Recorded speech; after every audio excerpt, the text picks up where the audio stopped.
दोस्तों, मेरा नाम है विजयराज चौहान और मैं आपसे रूबरू हूँ भारत-पाकिस्तान की सीमा पर बसे एक छोटे से खूबसूरत शहर गंगानगर, राजस्थान से। अपने इस चैनल पर मैं आप सबका स्वागत करता हूँ। यहाँ पर आप मेरे लिखे नाटक, उपन्यास और कहानियाँ मेरी आवाज़ में सुन सकते हैं।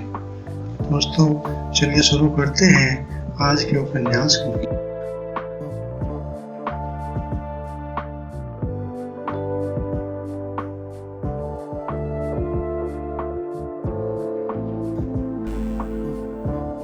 कुछ ही देर में वे सब उस अस्पताल के सामने पहुंच गए जहां हरिया पहले दिनी और फुलवा के साथ आया था।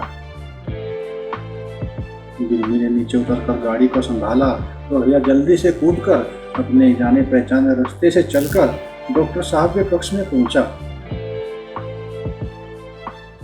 हरिया इजाजत मांगकर अंदर पहुंचा तो देखा जैन साहब अपनी कुर्सी पर बैठे थे। लगभग 20 साल हो गए थे, लेकिन डॉक्टर साहब की कदकाठी अब भी ऐसी ही थी जैसी 20 साल पहले थी। फर्क इतना था कि सर के सारे बाल सन के समान सफेद हो गए थे।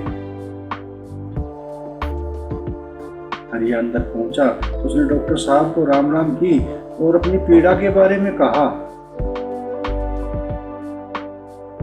डॉक्टर साहब ने हरिया की पीड़ा सुनी तो तुरंत उन्होंने अपने 3-4 कंपाउंडरों को बुलाया और मोहन को बैलगाड़ी से उतारकर अंदर लाने को कहा।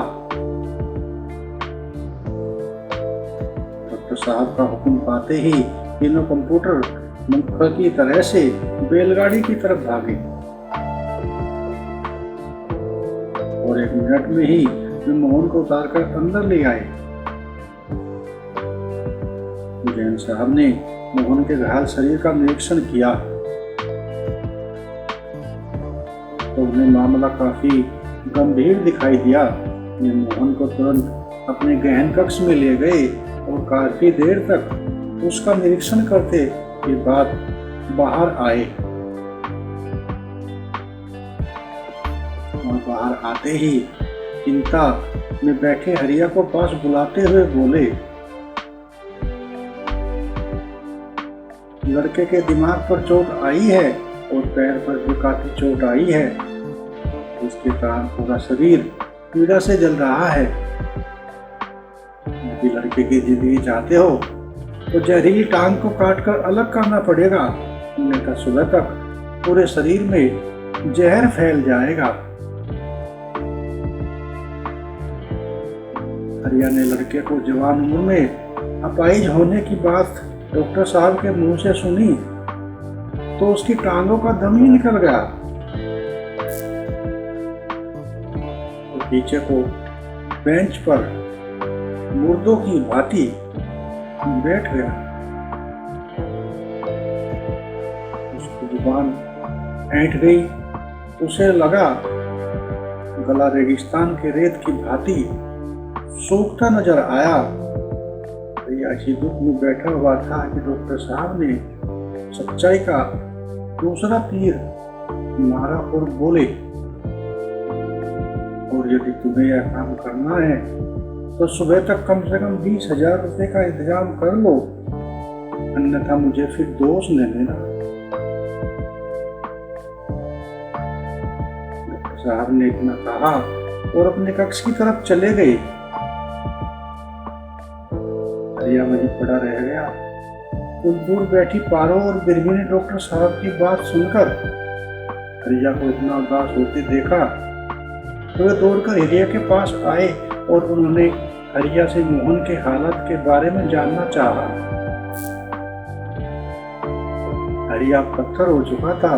जीवन की पीड़ा अब उसे एक बार तो दुखी करती थी, लेकिन वह जल्द ही उसे अपने दिल में छुपा ले रहा। वह संभल कर बैठा और खड़ा होते हुए बोला, मोहन की हालत तो अच्छी है, लेकिन मैं गांव जा रहा हूँ, पैसे लाने हैं, इसलिए अपना ध्यान रखना। हरिया ने इतना कहा और वह अपनी चादर उठाकर टूटे कदमों से बाहर बैलगाड़ी की तरफ चल दिया। बीबी और पारो ने मोहन की उस हालती की बात सुनी तो उनके जी में जी आया, लेकिन पारो अगले पल ही उदास हो गई। घर में तो पैसे ही नहीं है, तो हरिया कहाँ से पैसे लाएगा। उसने इतना सोचा और वह बाहर जाते हुए हरिया को प्रश्नवाचक नजरों से देखा। वह खड़ी हुई और दौड़कर बाहर हरिया के पास आई। हरिया बैलगाड़ी जोत रहा था। पारो ने हरिया के पैसे के बारे में पूछा तो हरिया ने गाड़ी में बैठते हुए पारो को देखकर कहा, लड़के की जिंदगी चाहती हो ना। सुबह पारो ने हरिया के सवाल पर हाँ में गर्दन हिलाई। इसके बाद हरिया बोला, तो पैसों का इंतजाम मैं खुद कर लूंगा। हरिया ने इतना कहा तो बैलगाड़ी को अपने गांव की तरफ हाँक दिया। हरिया के इस रहस्यमय जवाब को सुनकर पारो कुछ न समझ सकी, लेकिन उसे ऐसा महसूस किया कि हरिया मन में कोई कठोर निर्णय ले चुका है।